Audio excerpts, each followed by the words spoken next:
नमस्कार। मैं शोभा अक्षर, पाखी पत्रिका की सहायक संपादक, आप सबका इस वीडियो में स्वागत करती हूँ। और जैसा कि आप सबको पता है कि यह वर्ष जो है वो अमर कथा शिल्पी फणीश्वरनाथ रेणु का शताब्दी वर्ष है। और इसी उपलक्ष्य में उनको स्मरण करते हुए आज मैं उनकी एक कहानी का पाठ करूँगी। फणीश्वरनाथ रेणु ने हिंदी कथा साहित्य को एक नई दिशा देते हुए, एक नई गति देते हुए, जो आंचलिकता है उसको एक नई विधा के रूप में प्रतिष्ठित किया है। उनकी कहानियों में जो मानवीय प्रेम है, जो जीवंत शैली, वो एक अनूठी जीवंत शैली जो वो अपनाते हैं अपनी कहानियों में, वो हम सबको आकर्षित करती है। इसलिए उनकी कई कहानियां हम सबकी पसंदीदा है, चाहे वो ठेस हो, वट बाबा हो, तीसरी कसम उर्फ मारे गए गुलफाम हो, या फिर आज जिसका मैं पाठ करने जा रही हूँ, कस्बे की लड़की। हाँ, वो उसमें एक चरित्र है सरोज दी, जो सरोज दी ही होती है। और उसके भावों को, उसके एहसासों को, वो जिस उम्र के पड़ाव पर है और जो परिवेश है उसके आसपास उसका, और जो एक और चरित्र है प्रियव्रत लल्लन सिंह, उसको बहुत उन दोनों के जो मानवीय जो संवेदनाएं हैं, भावनाएं हैं, उनका आदान प्रदान जिस तरह से उकेरा है इस कहानी में फणीश्वरनाथ रेणु, वह सच में बहुत गुदगुदा सा जाता है, बहुत कुछ एहसास करा जाता है। तो प्रस्तुत है फणीश्वरनाथ रेणु की कहानी कस्बे की लड़की। आशा करती हूँ आप सबको यह बहुत पसंद आएगा। लल्लन काका, दादाजी कह गए हैं कि लल्लन काका से कहना कि सरोज बुआ के साथ। लल्लन काका अर्थात प्रियव्रत ने अपनी भतीजी वंदना उर्फ बूंदी को मध्यम आवाज में डांट बताई। बूंदी अप्रतिभ हुई, किंतु उसके ओठों पर बंकिम दुष्टता अंकित रही। और लल्लन काका की मध्यम झुड़की की कोई परवाह किए बगैर अब दादी जी की आज्ञा सुनाने लगी। दादी जी कहती हैं कि सरोज बुआ नहा रही हैं। लल्लन काका से कहो जल्दी तैयार होकर नाश्ता कर लें, सरोज बुआ को बहुत जगह जाना है। और रिक्शा वाला चाचा। प्रियव्रत पूर्ववत पाइप पीता रहा। बूंदी आंगन में लौटी तो उसने मुंह में पेंसिल डालकर लल्लन काका की नकल करते हुए सुना दिया, दादी को जाजा। दादी अचार पापड़ के मर्तमानों को धूप में डाल रही थी। बड़बड़ाई, सभी काम चोर हैं। बूंदी ने सविनय सदुलार निवेदन के सुर में कहा, दादी एक हरे मिर्च का अचार। जा जा, बड़ी पतली जीभ है तेरी। बूंदी का मुंह लटक गया। दादी ने मर्तमान से एक हरी मिर्च निकाली और कहा, जा भगेलू से कह सामने वाली दुकान से। बूंदी दांत से मिर्च की काटती सिसियाई, सी सारी सुबह मैं इधर उधर करती रहूंगी तो स्कूल कब जाऊंगी? जिधर जाओ उधर ही जा जा जा जा। सरोज बुआ बाथरूम से बाहर ही नहीं निकल रही थी। मैं कब नहाऊंगी, कब खाऊंगी? या लो आ गई गाड़ी स्कूल की। प्रियव्रत सुबह से ही तनिक झुंझलाया हुआ है। रात जैसी गर्मी हजारीबाग में कभी नहीं पड़ी। नींद नहीं आई रात भर। हालांकि परिवार के और लोग हल्की ऊनी चादर डालकर सोए थे। प्रियव्रत की माँ 12 महीने रजाई ओढ़ती है, हल्की फुल्की रजाई गर्मियों में और भारी सर्दियों में। और उनीदी रात की प्रतिक्रिया दूसरे दिन सुबह बाथरूम से ही शुरू होती है। दाढ़ी कई स्थान पर कट गई है, कनपटी के पास मीठा मीठा दर्द है, वह सुन चुका है बाबूजी का हुक्म। लल्लन से कहना सरोज को जहां जहां जाना है ले जाए, बेचारी अकेली कहां कहां जाएगी। सरोज दी देहात में अकेले 15-15 स्टेशन रेल यात्रा करके यहाँ सकुशल आ सकती हैं, तो शहर में ही कौन दिन दहाड़े डाके पड़ते हैं कि सरोज दी के साथ एक सशस्त्र अर्दली जाए। पुरुष माने सशस्त्र, और सरोज दी का रूप भी इतना मारात्मक नहीं। प्रियव्रत सुबह से ही सरोज दी के संबंध में सोच रहा है। सरोज दी बाबूजी के एक मुफसिनल के मुवक्किल मित्र की बेटी, एकदम देहातिन तो नहीं कह सकते। सरोज दी को मैट्रिक पास करके गांव के स्कूल में पढ़ाती है, स्कूल के काम से ही आई है। सरोज दी के बाबूजी भी साथ आए थे। मैट्रिक का इम्तिहान देने आई अकेली। अकेली नहीं, दूर के एक चाचा पहुंचा गए थे। सरोज दी के पिता की मृत्यु उसी साल हुई थी। लेकिन सरोज दी के पिता ही क्यों, सरोज दी भी जब आई कभी खाली हाथ नहीं आई। घी, शहद, महीन चावल, दही, पपीते सब विशुद्ध। जब से देख रहा है प्रियव्रत, सरोज दी ऐसी ही है सदा से। प्रियव्रत सोच रहा है कैसा अन्याय है। एक और सरोज दी है जो इतनी चीजें इतने प्यार से लेकर आती हैं, और दूसरे ही दिन भाई जी और भाभी जी का मुंह लटक जाता है। तीसरे दिन माँ भी उखड़ी हुई बातें करने लगती हैं उनसे। भाभी चुपके चुपके मुंह बनाकर कहेंगी, इतनी जोर से खर्राटे लेती है सरोज, घंटों बाथरूम बंद रखती है। सरोज आज उनके प्राइवेट रूम में चली गई। सरोज वे अपने दोस्तों के साथ ड्रिंक कर रहे थे, और यह भैया जी कहकर क्या क्या रोने लगाने लगती है। भाभी बहुत स्वार्थी है, लेकिन दूसरी ओर भाभी की 8 दर्जन बहनें या भाई जी के साले की सहेलियां खाली हाथ आती हैं, बिना मक्खन के रोटी नहीं खाती हैं, और भाई जी की गाड़ी का इंजन हमेशा गर्म रहता है। उन दिनों बोकारो, कुनार, तिलैया, रामगढ़, रांची, सरोज दी ने कभी नहीं कहा कि बिना कार के मैं एक कदम नहीं चल सकती। क्या सरोज दी के मन में भाई जी की गाड़ी पर चढ़ने की वासना नहीं हुई होगी? कौन जाने। सरोज दी सांवली नहीं, काली है।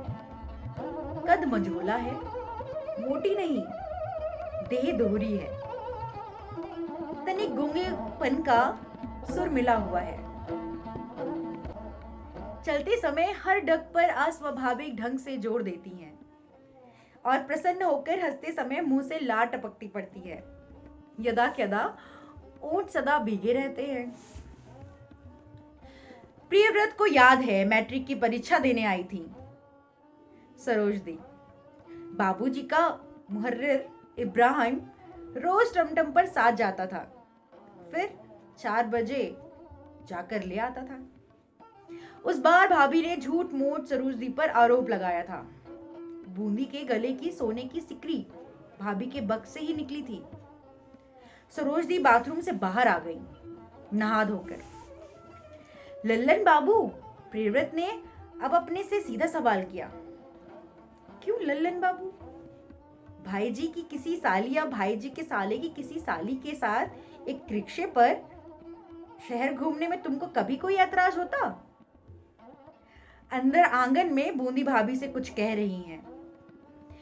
क्या भगेलू जाएगा सरोज दी के साथ? भाभी कहती हैं, तो क्या हुआ, रिक्शा के पायदान पर बैठेगा भगेलू। बाबूजी बाहर से आ गए। साथ में है एक दूसरे वृद्ध देवधर के अंजनी बाबू वकील। बाबूजी अब नियमानुसार अपने पुत्रों की निंदा से शुरू करेंगे, और हर बेटे की तारीफ तनिक तफसील से अंत में करेंगे। हाँ, बड़ा देवव्रत मन्नन इंटरनेशनल टुबाको में है। बोला, सरकारी नौकरी नहीं करेंगे, चाहे सरकार अपनी हो या बेगानी। नहीं करोगे तो मत करो, साली सरकारी नौकरी में धरा ही क्या है। अब मजला लल्लन प्रियव्रत एमए करके 3 साल से बैठा है, वह भी सरकारी नौकरी नहीं करेगा। हाँ, आपने ठीक पहचाना है, वही प्रियव्रत कविता ही लिखता है।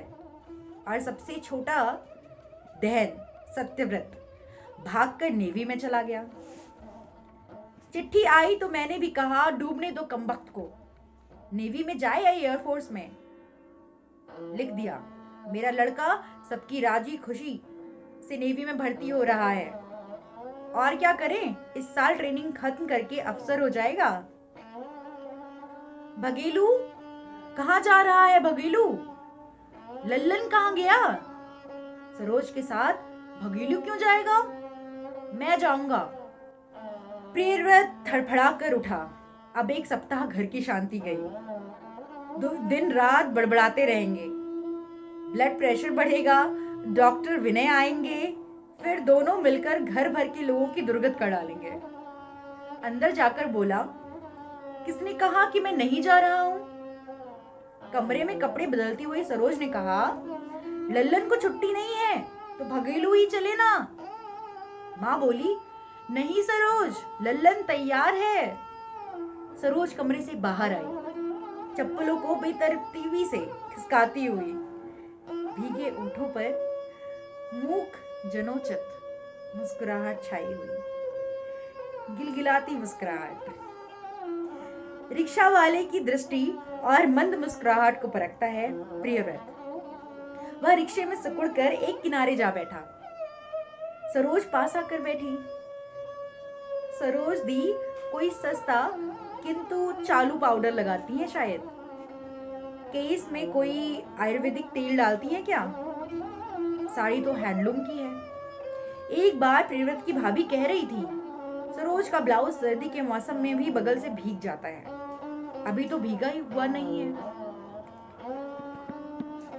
एक बार प्रियव्रत की भाभी कह रही थी, सरोज का ब्लाउज सर्दी के मौसम में भी बगल से भीग जाता है। अभी तो भीगा हुआ नहीं है। भाभी अधिक नहीं, तनिक निष्ठुर भी हैं। रिक्शा चालक ने पहला प्रश्न किया, मेम साहब रांची से आई हैं? प्रियव्रत उसे डांटना चाहता था, लेकिन इसके पहले ही सरोज बोल पड़ी, नहीं भैया, मैं हसुआ से आई हूँ। शिक्षक संघ का दफ्तर देखा है? शिक्षक संघ तो मुझे मालूम है, प्रियव्रत ने कहा। चलो मदनबाड़ी रोड। प्रियव्रत का घर शहर से 3 मील दूर है, 3 पहाड़ी के पास। इस गांव में प्रियव्रत के पिता ने जब घर बनवाया था तो लोग हंसते थे, वकील साहब जंगल में बस रहे हैं। आज इस गांव में बसने के लिए शहर के लोग जमीन की डाक बोलकर भी जमीन नहीं पा रहे हैं। सरोज अपनी देह को भरसक संकुचित करती हुई बोली, लल्लन जी ठीक से बैठो, आराम से। गाड़ी कुछ दूर आगे बढ़ी तो सरोज ने यहीं की सड़कों पर अपना मंतव्य प्रकट किया। हजारीबाग की सड़कों से मुझे बड़ी चिढ़ होती है। 10 कदम पर चढ़ाई और 10 कदम पर उतराई। हजारीबाग की सब चीजें मुझे अच्छी लगती हैं, इन सड़कों को छोड़कर। प्रियव्रत ने बात को मोड़ने के लिए पूछा, कहाँ-कहाँ जाना है आपको? सरोज ने कहा, पहले शिक्षक संघ के दफ्तर में, फिर सहयोगी बाबू के यहाँ, होते हुए स्कूल इंस्पेक्टर साहब के डेरे पर। प्रियव्रत ने पूछा, या शिवयोगी बाबू कौन है? प्रियव्रत ने लक्ष्य किया।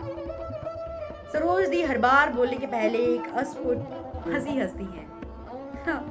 शिवयोगी बाबू हैं हमारे हसुआ रेलवे स्टेशन के स्टेशन मास्टर के दामाद। हर बार स्टेशन मास्टर साहब मेरे हाथ से कुछ ना कुछ भेजते हैं। इस बार नाती के लिए जंतर बनवा कर भेजा है। सामने चढ़ाई थी, यहाँ सभी रिक्शा वाले रिक्शे से उतरकर गाड़ी खींचते हैं, लेकिन इस रिक्शे वाले ने दोनों को उतर जाने के लिए कहा। बिना उतरे इदू मन 2.5 मन का लहाज। प्रियव्रत को अपने गुस्सा उतारने का मौका मिला। पैसा चुकाते हुए बोला, तुम जा सकते हो, लेकिन फिर कभी कुर्रा गांव की ओर कोई सवारी लेकर मत आना, समझे? दोनों उतर पड़े। अभी तुरंत दूसरा रिक्शा चालक मिल जाएगा। मंजरे हुए आम और जामुन के युग्म पेड़ के नीचे वे जा खड़े हुए। यहाँ के लोग कहते हैं जुड़मा गाद्य। झड़ती हुई मंजरियों के कई छींटे, जामुन के कुछ फूल सरोज के सिर पर झरे। तभी प्रियव्रत को पिछले साल रेडियो से सुने हुए एक लोकगीत की याद आई, जिसकी पंक्तियां याद नहीं। अर्थ है, ओ गोरी तू आज रात फिर किसी कारण मंजरे हुए आम के तले जाकर खड़ी हुई थी। निश्चय ही तेरे बालों की लट जटा गए हैं, मंजरी का मधु चू चू कर तेरे सिर पर गिरा है। ओ गोरी तू आज रात फिर किसी महुए के तले जाकर खड़ी थी, तेरे बालों से महुए के दालों की बास आती है। मेरी आंखें झपक रही हैं, मतिया गई, तेरा जूड़ा कैसे बांधूं? सरोज बोली, लल्लन जी मैं तुमको बेकार कष्ट दे रही हूँ। रांची रोड पर एक बग्घी गाड़ी दिखाई पड़ी। प्रियव्रत ने पूछा, घोड़ा गाड़ी पर चढ़िएगा? सरोज के कंठ से सिर्फ हाँ निकला। प्रियव्रत ने बग्घी वाले को आवाज दी। घोर श्याम वर्ण मझोली, दूरी सरोज सफेद साड़ी और सफेद ब्लाउज में सभी का ध्यान आकर्षित करती रही। घड़ी की पट्टी भी सफेद, चप्पल के फीते भी। घोड़ा गाड़ी वाले ने गौर से सरोज को ही देखा। प्रियव्रत को वह पहचानता है। बग्घी पर आमने सामने बैठने की जगह थी, किंतु सरोज जिस तरह रिक्शे पर बैठी थी उसी तरह प्रियव्रत से सटकर बैठी। इस तरह सटकर बैठने की कोई जरूरत नहीं थी, जगह काफी चौड़ी थी। सरोज बोली, इस चढ़ाई उतराई के समय मेरी जान निकल जाती है, लगता है सब खाया पिया निकल जाएगा। हर चढ़ाई उतराई पर सरोज ने तमाशा किया। उतराई के समय प्रियव्रत की एक कलाई जोर से पकड़कर आंख मूंद हंसती खिलखिलाती रही। प्रियव्रत को लाज आई। शिक्षक संघ के दफ्तर में जिस अधिकारी से मिलना था, सरोज की उससे फाटक पर ही भेंट हो गई। काम भी हो गया। अगली मीटिंग के बारे में पूछना था। अधिकारी महोदय बार बार प्रियव्रत की ओर देखते ही रहे, फिर बोले, आप प्रियव्रत जी है ना? जी हाँ। सुनकर भी अधिकारी महोदय का कौतूहल कम नहीं हुआ शायद। चलो सरोज दी, शिक्षक संघ वाला काम तो शिक्षक संघ के बाहर ही हो गया। गाड़ी पर जानबूझकर दूसरी ओर बैठते हुए प्रियव्रत बोला, और सरोज पहले तो सामने वाली गद्दी पर बैठी, फिर उठकर प्रियव्रत के पास जाकर उससे सटकर बैठी। सरोज ने चलती हुई गाड़ी में प्रियव्रत से दबी हुई आवाज में कहा, लल्लन जी तुम साथ थे इसलिए जल्दी छुट्टी मिल गई, नहीं तो यह राम निहोरा प्रसाद मुझे बेकार बैठाकर तरह तरह की बातें करता। शादी ब्याह की बात पूछने वाला यह कौन होता है भला? बोलो तो। और बातें करते समय बातें करो, या रह रह कर पीठ पर थप्पड़ मारने की और बाल पकड़कर खींचने की जैसी भद्दी आदत? अपने काका जी भी तो बाबूजी के दोस्त थे, कभी ऐसा नहीं करते। बोलो बोलो तो लल्लन जी, क्या यह ठीक है? प्रियव्रत को हंसी आई। वह पूछना चाहता था, क्यों नहीं ठीक है सरोज दी, लेकिन वह कुछ बोला नहीं, हंसता रहा। सरोज कुछ क्षण बाहर की ओर देखती रही, फिर दबी आवाज में ही बोली, अच्छा लल्लन जी तुम नौकरी करोगे तो तुम भी गाड़ी रखोगे ना? यदि गाड़ी रखने लायक नौकरी मिली, तुमको भला गाड़ी रखने लायक नौकरी नहीं मिलेगी? प्रियव्रत चौंका। तो सरोज दी का मुखड़ा भी कभी कभी सुंदर दिखता है। सरोज दी जब भाव शून्य दृष्टि से उसको देखती है, सुंदर लगती। उसने पूछा, क्यों सरोज दी? सरोज दी इस बार मुस्कुराई नहीं और भी दबी आवाज में बोली, सुंदर जिसमें रूप और गुण दोनों, उसी को ऊंची नौकरी मिलती है। प्रियव्रत का चेहरा लाल हो गया। उसने कहा, या किसने कहा तुमसे? रामा भाई ने। रामा भाई कहते थे, व्यक्तित्व के बिना विद्वता कुछ नहीं। यदि व्यक्तित्व होता तो रमा भाई भी। हजारीबाग चौक पर हमेशा की तरह भीड़ थी। गाड़ीवान ने पूछा, भैया जी माया जी बोल रही थी चौक पर कुछ खरीदना है। सरोज भूल गई थी कि उसे कुछ खरीदना है। स्कूल की लड़कियों ने कॉपी किताब पेंसिल लाने के लिए पैसे दिए हैं। सरोज झोले से डायरी निकालकर पढ़ने लगी। यशोदा 3 कॉपी रूल की हुई, 2 बगैर रूल, जगमती, भारतवर्ष का भूगोल, साहित्य दर्पण, छोटी नीलू, 1 दर्जन जल छवि। सरोज हमेशा जिस दुकान से सामान खरीदती है उसी दुकान में जाएगी। पास ही प्रियव्रत के मित्र हिमांशु की दुकान थी। उसने कहा भी, सरोज दी इस दुकान में, लेकिन सरोज ने उधर नजर उठाकर देखा भी नहीं। दुकानदार छोकरा राखाल चंद्र उर्फ याबला ने सरोज को देखकर एक विचित्र मुख मुद्रा बनाई और अभद्रता पूर्वक आंखें नचाकर पूछा, कहिए कहिए। बहुत दिन बाद प्रियव्रत पर दृष्टि पड़ते ही याबला राम अवाक हो गया। तुरंत भद्र हो गया उसका चेहरा। सरोज डायरी खोलकर धीमी आवाज में पढ़ती गई और प्रियव्रत जोर जोर से दोहराता गया। दुकान से बाहर निकलकर सरोज बोली, इस बार तुम साथ थे इसलिए उसने मुझे मीठी गोलियां नहीं दी, नहीं तो जबरदस्ती दर्जनों मीठी गोलियां झोले में डाल देता और जिद करके एक गोली दुकान में ही बैठकर चूसने को कहता। चाहे एक चीज लो या 10, 1 घंटा अटकावेगा या लड़का। बेईमान नहीं, लेकिन सामने विवेकानंद मिष्ठान भंडार में बैठकर चाय पीते हुए लोगों ने आंखें फाड़ फाड़ कर सरोज और प्रियव्रत की ओर देखना शुरू किया। सरोज बोली, विवेकानंद का काले जाम नामी है ना? सरोज के पैर लड़खड़ाए। प्रियव्रत ने पूछा, काला जाम खाओगी सरोज दी? हाँ, तुम नहीं खाओगे? विवेकानंद मिष्ठान भंडार में कई मिनटों तक कालो जाम का गुंजन होता रहा। डीवीसी के बंगाली कर्मचारियों के दल में कानाफूसी होती रही। कालजा मिर्च संगे चमचम। एक ने ढाका की बोली में कहा, इबार घाशे अर्थात देशे एडा काइनी ब्यार हुदय नामडा काक हंसनी काम हंसनी कालो जाम। प्रियव्रत ने सब समझा। अच्छा हुआ सरोज दी ने कुछ नहीं समझा। स्वाद ले लेकर काला जाम का रस जब प्लेट में जीभ लगाकर चाटने लगी तो प्रियव्रत ने पूछा, और मंगाऊं काला जाम? पेट फट जाएगा।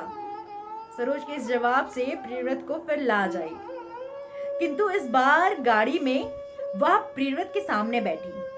चलो बटम बाजार। प्रियव्रत ने देखा सरोज दी डकार लेते समय और भी सुंदर हो जाती हैं। उसके गीले ओठ और भी गिलगिले हो जाते हैं। डकार लेने के बाद सरोज ने बताया, राम भाई को भी काला जाम पसंद है बहुत। गाड़ी बटम बाजार की ओर मुड़ी, फिर उतराई। सरोज उठ खड़ी हुई और टलमलाकर प्रियव्रत पर गिर पड़ी। तुम भी गाड़ी से बाहर गिर पड़ते छिटक कर? हठात सरोज ने फिर मध्यम आवाज में पूछा, अच्छा लल्लन जी, मैं बहुत काली हूँ, यानी मुझसे भी ज्यादा काली होती है या नहीं?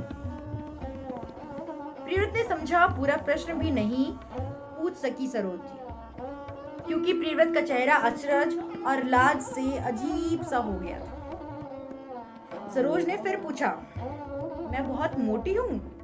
प्रियव्रत को तुरंत जवाब सूझा, मोटी नहीं, देहात में स्वास्थ्य जरा अच्छा ही रहता है। सरोज बोली, राम भाई तो कहते हैं कि तुम्हारा तन काला है पर मन काला नहीं, सादा है। प्रियव्रत ने इस बार सरोज दी कि राम भाई पर विशेष ध्यान दिया। राम भाई ने कहा है व्यक्तित्व के बिना राम भाई को काला जाम प्रिय है। राम भाई कहते हैं कि तुम्हारा तन। प्रियव्रत ने राम भाई के बारे में कुछ नहीं पूछा। शिव योगी बाबू के घर पहली बार नहीं आई है सरोज, लेकिन कभी तो इतनी खातिरदारी नहीं हुई है। सारे परिवार के लोगों ने मिलकर दोपहर के भोजन और विश्राम के लिए हार्दिक आग्रह किया तो सरोज प्रियव्रत का मुंह देखकर कुछ देर तक सिर्फ हंसती रही। प्रियव्रत ने बग्घी वाले को विदा किया। 3:30 बजे चाय पिलाकर शिवयोगी बाबू के परिवार वालों ने छुट्टी दी। स्कूल इंस्पेक्टर से प्रियव्रत के बड़े भाई साहब की मित्रता है। इसलिए तय हुआ कि वहां का काम भाई जी करवा देंगे। सरोज मान गई। प्रियव्रत ने पूछा, और कोई काम बाकी तो नहीं रहा? सरोज उदास हो गई अचानक। बोली, नहीं लल्लन जी। तो अब घर चलें? चलो। पुलिस ट्रेनिंग कॉलेज के पास एक सड़क उत्तर की ओर किनारी पहाड़ी नेशनल पार्क जाने के लिए निकली है। नेशनल पार्क में क्या है लल्लन जी? प्रियव्रत के मुंह से नेशनल पार्क का वर्णन सुनकर सरोज उत्तेजित हो गई। फिर तुरंत उदास होकर, नहीं लल्लन जी, अब मैं ज्यादा परेशान नहीं करूंगी। तुम्हारा दिन का सोना खराब किया मैंने। प्रियव्रत ने रिक्शा वाले से नेशनल पार्क चलने को कहा। सरोज बोली, तुम्हारी इच्छा नहीं तो घर लौट चलो लल्लन जी। मैं रोज आता हूँ इसी समय, वहाँ मेरी अपनी जगह है सरोज दी। प्रियव्रत हंसकर बोला। मोड़ पर सरोज ने फिर डकार लिया। बहुत दूर तक उतराई है, कोना कोठी के पास। रिक्शे वाले ने यहाँ पैडल चलाना बंद कर दिया। बहुत देर तक फ्री व्हील करकराहट होती रही। सरोज की सारी देह में मानो गुदगुदी लगा रही है या किरकिर। एक नील गाय भागी जा रही है। सरोज अचरज से मुंह बाकर देखने लगी। किनारी पहाड़ी करीब आती गई और सरोज अपने आप हंसती रही। राल टपकी इस बार। खरगोश परलांगता हुआ झाड़ियों में गया। पहाड़ी नदी की पतली धारा पर अस्तगामी सूर्य की रोशनी झिलमिलाई। पहाड़ी की चोटी के पास बादल का एक टुकड़ा, फूलों से लदा हुआ तन तगर का पेड़, फूलों से लदा हुआ वन तगर का पेड़। रिक्शा से उतरकर सरोज बोली, राम भाई भी कहते हैं कि नेशनल पार्क एक चीज बनी है देखने की। वन में मोर बोला।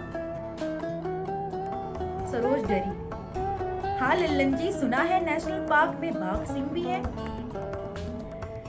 प्रियव्रत हंसा। लेकिन सरोज दी, एक अजब बात है कि नेशनल पार्क में आकर कोई भी जंगली जानवर हिंसक नहीं रहता और आदमी जानवर बन जाते हैं। यहाँ आकर इसके बहुत प्रमाण मिले हैं। अच्छा, पिकनिक करके लौटने वाली मंडली का एक अशिष्ट लड़का चिल्लाया, भाग रे बाइसिन बाइसिन, अरला भैंस। मुखर्जी परिवार की सुंदरियां, कुमारियां, जमाई बाबू टाइप एक व्यक्ति के साथ आई है आज। गाड़ी पर कलकत्ते का नंबर है। सुंदरियां बात बात पर खिलखिला रही हैं। जमाई बाबू निश्चय ही कोई गुदगुदाने वाली कहानी सुना रहे हैं। अमलतास की छाया में, मेरा सबसे पसंदीदा फूल। अमलतास की छाया में एक सुंदरी ने न जाने क्या देखा कि चीख पड़ी, उई भूत। बाकी लड़कियां खिलखिलाती रही। प्रियव्रत समझता है चीखने वाली को वह जानता है, अंजू अंजना। सरोज दी को देखकर ही अंजना चीख पड़ी है। प्रियव्रत बोला, पहाड़ की चोटी पर टावर है, वहां से सारा नेशनल पार्क दिखाई पड़ता है। चलोगी ऊपर? नहीं लल्लन जी, मुझे डर लगता है। तो चलो, तुमको अपनी जगह दिखलाऊं। किनारी पहाड़ी की तलहटी में बिखरा वनखंड, किनाल और बड़ी बड़ी चट्टानों के इर्द गिर्द पुटुस फूल की झाड़ियां। किनाल के किनारे कदम्ब के पेड़ पर ठीक 1 घंटे बाद छोटे छोटे पंछियों का घनघोर कलरव शुरू होगा, घंटों होता रहेगा। इन्हीं चट्टानों के उस पार प्रियव्रत रोज बैठता है। यही है मेरी जगह, यही है मेरी जगह। मैं इसी पत्थर पर बैठता हूँ रोज। बैठे बैठे क्या करते हो? इस प्रश्न का कोई उत्तर देना आवश्यक नहीं समझा प्रियव्रत ने। बैठो सरोज दी, मैं तुमको एक मजे का खेल दिखलाऊं। प्रियव्रत पुटस की एक फूली डाली तोड़ लाया। फूल और पत्तों को नोचकर एक छड़ी बनाई उसने। इधर देखो सरोज दी।